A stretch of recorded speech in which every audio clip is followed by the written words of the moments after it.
Lesson planning, objectives, and formative assessment. Hello, everyone. My name is Scott Allen Hatt, but the kids know me as Mr. Hatt at school.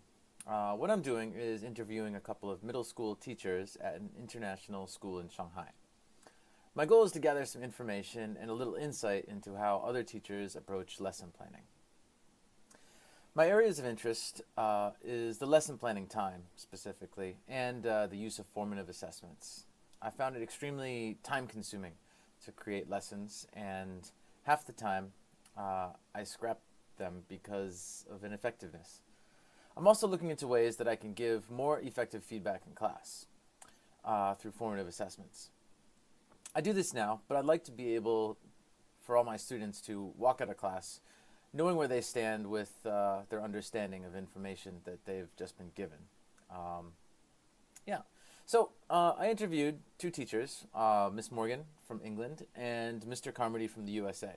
Both are experienced teachers, but with some very different teaching strategies. The first interview is with Miss Morgan. I am interviewing Miss Morgan, who is a middle school English teacher in international school in Shanghai. Would you like to say hello? Hi. Okay. So we're going to do a few questions about lesson planning and formative assessments. Miss Morgan, thank you for doing this. You're welcome. So I'm going to just ask a few questions, answer as briefly as you would like. Okay. So how much time do you spend on lesson planning? Okay. So this is different to the scheduled time.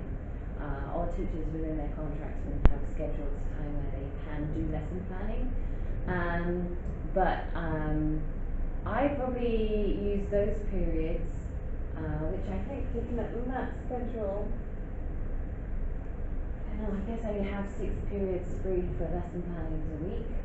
Did you say that was about right?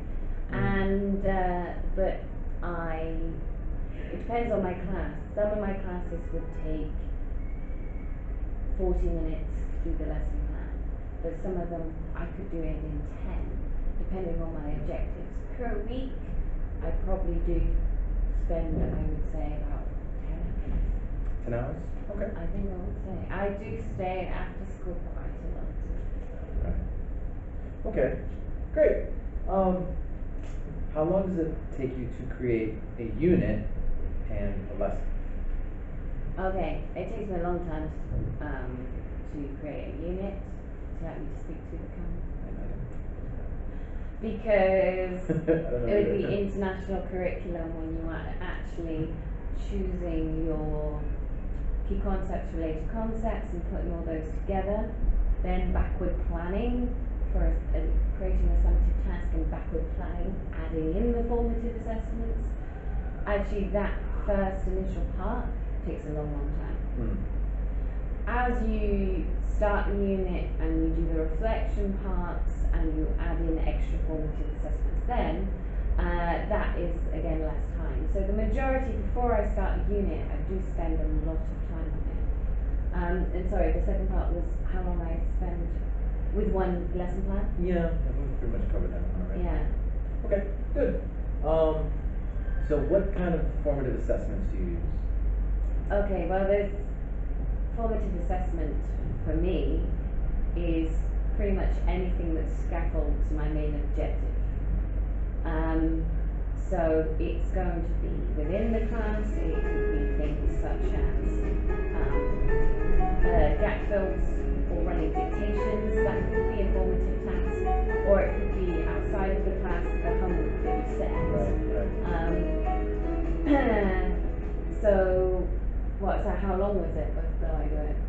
How long have you got? No, this is what kind you use. Oh, what kind do I use? So mainly for when I'm thinking about formative tasks, again, the kind is more focused on what the skill is that I want them to implement and use or structure. So a formative task is going to be, if it's a homework, it's going to be a reflection of what I did that day. Right. So let's get down to this task. Yeah. Which formative tasks do you find to be the most efficient as far as giving fast feedback? or giving feedback quickly to the student? Okay, so if I have a large class, Right, so especially the large if I class. have like 16 students, which I do in my grade 7 class, if it's not so much the task, but it's the feedback that I choose to give is the efficiency, where the efficiency comes in, as opposed to the task itself. So if I have a task they are working on individually or in partners, as I monitor, a more efficient way for me to give feedback, rather than monitoring one-on-one with each group, is to actually monitor, see what the common mistakes are in that group, and when they have finished the task together, I then put it on the whiteboard. The common areas that Okay. need feedback and progress on, as opposed to if I do that with my class of 16 and I individually go to each one, then I find that I'm with one group and the other group have already finished, or they think they finished, but you know they didn't quite get the feedback from me as they were actually doing the lesson, and so it doesn't work out in a large class. Right. What about for writing tasks?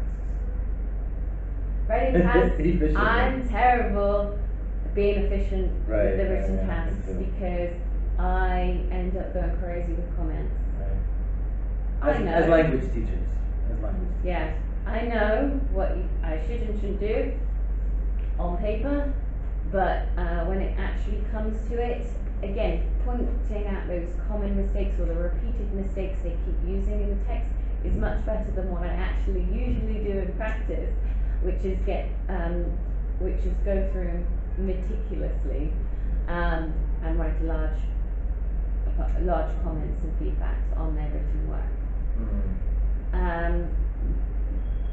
How I would, if I was doing an ideal version of myself, as opposed to actually what happens, my formative assessment for the written task would be looking at something specific. So the best feedback I would be giving is looking actually at that one thing. The objective for the class. So if that formative task I've been looking at reported speech, which we've been doing, I set them a task, writing a police report about a murder, maybe, murder mystery up there. You know, that's kind of what the task is, to give them feedback. I'm actually only looking at their correct use of past simple tense, reported speech. If there's a common mistake I'm seeing them do all the time, such as, I don't know, a problem with plurals or capitalization, which is a small error, I Countable, would uncountable, write whatever, on there, yeah. please review this, as opposed to marking it on. Okay. Yeah, that makes complete sense. Okay, I I think think it's it's one more question. let's see. Do you write your own lesson notes to guide you, or do you rely on another teacher to help you? Completely my own, thank you very I knew much. that question before I asked you. And do you note down your objectives for each class? Yeah, I do. Actually, I have a sheet, which is over there at the moment. But I do, not only do you have my unit plan on ManageBack and all of that, I have, which you've seen, is a day by day, lesson by lesson plan for just 1 week. And I usually just jot it as not a lesson plan, it is really just the main objectives of what I want to get that lesson. Yeah, they are the outlines of that lesson. I might have created a worksheet that goes with that lesson, and I just make a note to myself what that worksheet is, but otherwise it's just my objectives on there. Just to keep myself focused, because sometimes we all know we have 6 classes to teach that day. By the time you get round to the 6th one, you've forgotten where you are, who you are, Right. and certainly what you're about to teach. So that really I find useful. Okay. Just a guesstimation. About how many objectives do you use per class? Depends on the standard, really, but. I would say maybe categorizing the objectives. So for my objective will be one main skill, whether it's receptive or productive skill. However, there will be another right. skill taught within that. So although I might be doing a major vocabulary lesson, I'm probably going to have a speaking task at the end of it. So usually, I could say maybe about 2, maybe 3. I would like say that. maybe 2 main focuses with the skills in that way, and then maybe 1 more with a skill which is much more functional skill, such as group work Okay. or just collaborating or some sort of thinking skill or brainstorming activity. Those I would say so definitely 3 then. Okay. Sounds alright. Even though it's a 40-minute lesson, so that can be difficult sometimes. Yeah, fitting it all in, definitely. Yeah. Okay. Well, thank you. That's all the questions I have for you. Thank Great. you very much. Very informative. Thank you, Ms. Morgan.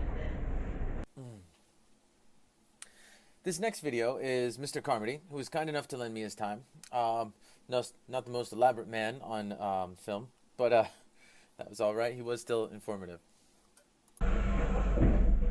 Okay, so I'm interviewing Mr. Carmody, who is a middle school English teacher. We're in Shanghai, China, at an international middle school. Would you say hi? Hey, what's up? Okay, Mr. Carmody, how much time do you spend on lesson planning? About 6 hours a week. About 6 hours a week. Okay. How long does it take you to create a unit?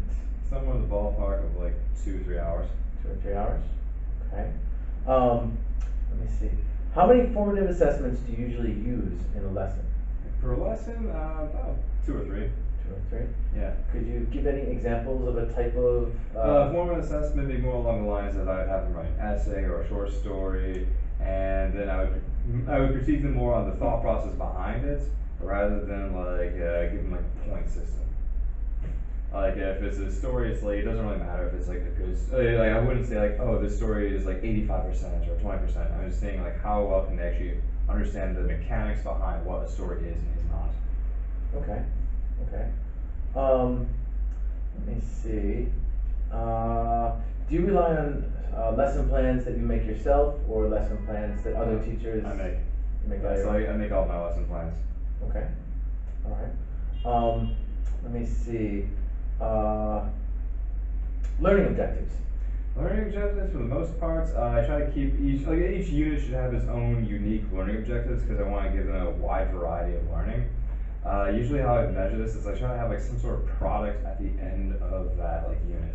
Be it like a short story, an essay, analysis piece, something creative like a board game or something, where they just take all those skills that I try to teach them and I see if they can actually use those skills in some way that's meaningful and they can actually show with something physical. Okay. All right. I think I have one more question for you. As far as those learning objectives, how many do you try to fit into a lesson during like one class? I try to do like 1 or 2 like big objectives at the end. Okay. Like right now I'm doing like allegory, satire, and fables. So like the big objective is just one simple objective. Can they understand what an allegory is versus like can they learn how to read between the lines? So I give them a story like Animal Farm, and after like I've taught them like basics of like a Soviet history like during the 1950s, would they be able to draw the parallels between that, like those events in that story or no? So they have to write an analysis piece. Okay. All right. Thank you. All right.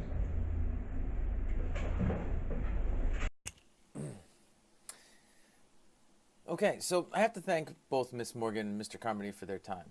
Reflecting on our unit, this unit of lesson planning using objectives and formative assessments has been really helpful. One of the major reasons for joining Teach Now is for this very reason, the lesson planning, the formative assessments, and the feedback. This is something I've been struggling with for a long while, and it's nice to get some insight from others. The most helpful advice from these interviews for me was from Miss Morgan and how she gives feedback on target language and writing assignments. The formative assessment for a writing assignment is not easy to do and it takes a long time. I also, like she said, get caught up with looking at the grammar and trying to find each little mistake. But focusing on the target language is a lot more helpful. In addition, from what Ms. Morgan has said, and from my practice at school this week, having clear objectives in the lesson plan for the unit or for the week and working backwards has saved me a lot of time and has made my lessons more meaningful. This unit, actually the last 2 units, now has critically changed the way that I look at planning, and I'm really thankful for this.